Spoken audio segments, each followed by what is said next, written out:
Hi everybody, Sonia Choquette here. I am going today to talk about how to relieve your anxiety if you are a highly sensitive person, if you're empathic, if you're intuitive, if you're psychic, if you tend to tune in and pick up on things that are, more perceptive than others. And if you're new to my channel, please subscribe because you'll want to stay connected to this kind of support because it's really going to help your life go better all the way around. Anyway, let's get back to the challenge at hand. How do I, as a sensitive person, empathic, intuitive, first thing I want you to know is don't judge yourself if you're an anxious person, or if you feel more anxiety than you want to, if you're reactive, if you can't relax, you can't get grounded, you can't be positive, because as a psychic and sensitive person, what may be happening is that you're actually tuning into and absorbing general feelings of anxiety on the planet, general feelings of anxiety around you, and you're absorbing it like a sponge. So you're thinking, what's wrong with me? What's wrong with me? And it's like, well, not really anything. These aren't your feelings. You're just soaking them in and you're not really discerning whose feelings are these. So, okay, that sounds terrible. How do I stop that? Well, here's the antidote. You have to get back into your body, because as psychic sensitive people, we tend to abandon ship. We tend to be what I call other oriented, not centered in myself, but kind of my energy is hypervigilating and scanning the borders and taking care of others and being codependent and making sure everybody's okay and trying to smooth the edges and anticipate what's needed. And so we get disconnected from our own physical body, our own needs. We become numb. Also, we leave our body because we don't like the vibe. It's like, I don't want to feel this energy, so I'm not going to be in my body. So, not helpful, because when you leave your body, when you get other oriented and you're trapped in everyone else's energy, what's happening is that as your spirit leaves, it's like vacating a beautiful mansion. It's like vacating, because your body is a temple. It is a light place. It is a bright light frequency. But if you were to leave a beautiful home with open doors and windows and all the lights turned on and no one's home, it's only a matter of a very short period of time that squatters will move in. So a lot of the anxiety we're feeling is squatter energy. It's not even our own feelings. So the first question is to say to yourself, am I in my body? The way to get into your body first is a very simple technique I'm going to give you right now. I want you to just look around the room. Notice exactly where you are. Slow down in your breathing. Breathe in through your nose slowly. Into your belly if you can. Put your hand on your belly, that helps. And then exhale like you're blowing out candles, pulling your belly in. Then a second follow-up breath, breathe up through your feet. And then do what I call going down the slide. And let out the sound. Open the throat, open the jaw. Let out the sound. And notice that at the end of that exhale, that sigh, it's like going down the slide and landing in the center of your body. And from there, breathe into the ground and kind of open the space and be in your body. Don't hold your breath. If we breathe shallowly and we hold our breath, we tend to live up in our chest, our throat, and get stuck in our head. And when you're stuck in your head, you're in fight or flight, freeze or please. It means like, I'm not doing anything that takes care of me. I am not safe. I am not comfortable. I am not tuned into what I need. So you want to get in your body. The other thing is move more. Move physically more often. Move your breath, move your arms, move your body. Put a little music on that kind of moves your mind out of fixation, out of anxiety. It changes the channel. And music is governed and it vibrates to the angelic plane. So it elevates your vibration. It puts you in a higher, beautiful frequency. And because humans are sensitive and we like to resonate with the energy that we're around, we kind of naturally fall into that if we're empaths. If you're around anxiety, you're going to start being electrocuted. So if you change the channel and you go into some beautiful, I like to listen to piano classical music. I like to listen to Baroque music in particular because it has been found to put your heartbeat in the same pace in your breathing as deep meditation. So it's a quick way to get there. So you can just take a breath and listen to some music. Maybe have a playlist that works for you. Have some sort of a go-to list. Like I said, mine is Baroque music. So what is yours? You know, think about it. What is your music? Is it Baroque music? Is it New Age music? Is it drumming music? That can help too. But if you have music and you can put it on headphones, that helps you feel the music in your body, which helps you get back to your body. So that's very, very helpful. The other thing to do is to be really clear that if there's anxiety in the air, it doesn't necessarily mean danger. Anxiety is just, I'm not in the moment. I'm anticipating an unpredictable future, or I'm picking up on others predicting an unpredictable future, so that's making me very uncomfortable.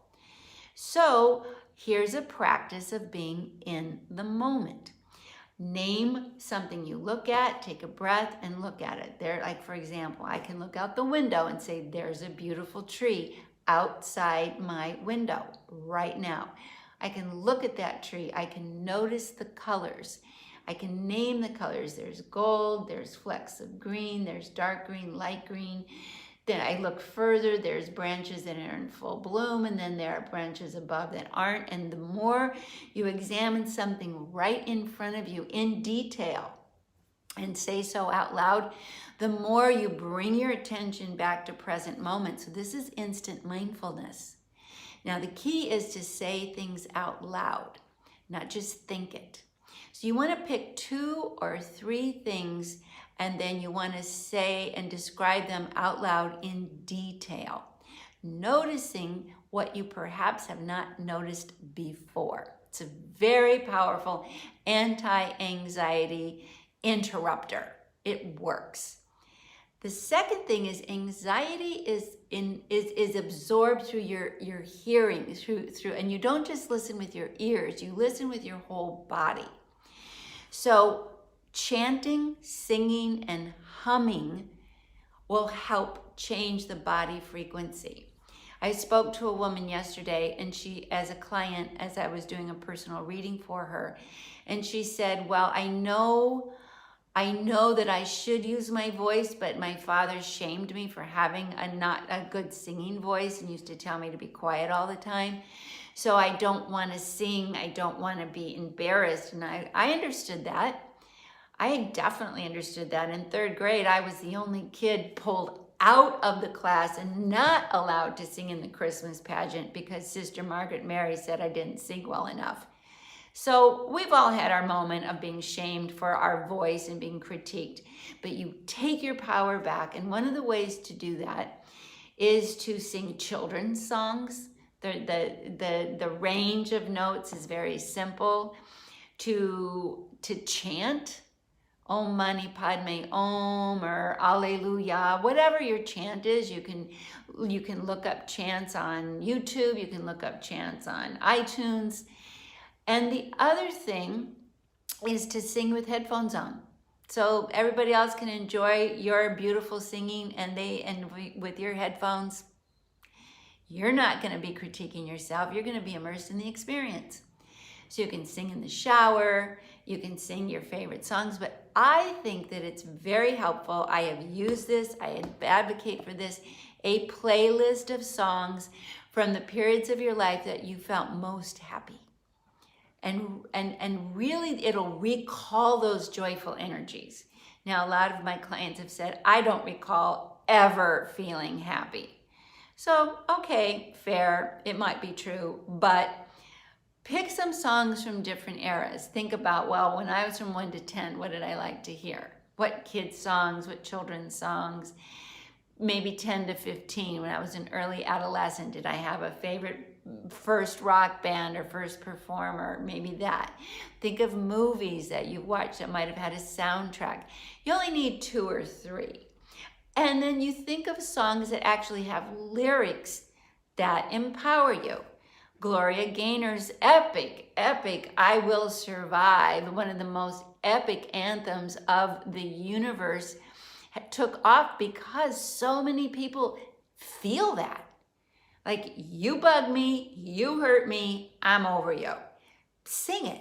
You know, you can sing, I'm a Grown Woman by Beyonce. If, you want to affirm your strength, you can sing We Are the Champions by Queen. If you want to, because, elevate your confidence and your ability to really be a master of your life. And it's really quite fun and very effective to make your empowering playlist that you will sing along to, that you know the words to. And if you want to make a double anti-anxiety antidote, you sing and dance to.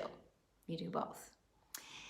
The other thing you can do is play games.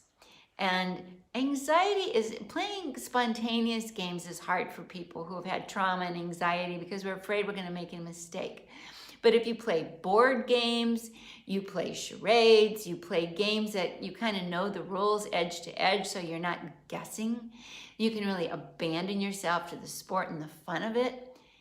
It is like Xanax on steroids. It is so good for you without drugs to play games, to laugh, to immerse yourself in the moment, to have some fun, and just forget about what might be happening out there.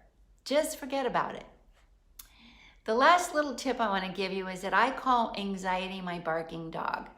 My human brain is an animal of instinct that's anticipating attack. It's my reptilian side. It's my human vulnerable side that just doesn't want to be caught off guard. Fair. You want to have that part of you, but you don't want that part of you to completely overrun your life and rob you of all the joy and relaxation. So name that part of you as your barking dog, identify it as my barking dog, and have some fun with it. It's like, what kind of barking dog do you have? Do you have a nervous Chihuahua? Do you have a vicious Pit Bull or German Shepherd or Doberman Pinscher? Do you have a snobby, and by the way, some people will definitely be saying right here, I don't have a dog, I have a cat, which is fine. You might have an aloof, uninterested personality, ego self that manages anxiety with disdain and disinterest. It's fine. Have humor. That's the key. That you see that barking dog going crazy and you say, well, that's not my spirit and I'm not really in danger. Anxious, not in danger. I have to breathe. I have to move. I have to drink a little water. I have to laugh. And I have to sing. Those are the antidotes for anxiety that really work very quickly. Seriously, very quickly. You can't worry and breathe at the same time, by the way. You can't worry and breathe. It's biologically impossible. So I'll just leave you with that. I'm so grateful to have you pop in and give me some of your time today. I send you all my love. I want to empower you. I want to activate your intuitive channel without overwhelming your nervous system. I want to help you become a creative and dynamic force of conscious light in the world and start to really love and enjoy your life. So again, if you haven't subscribed, please do, because I will love to be regularly connecting with you in your life and giving you lots of positive and good vibes. Okay, see you again. All my love. Bye now.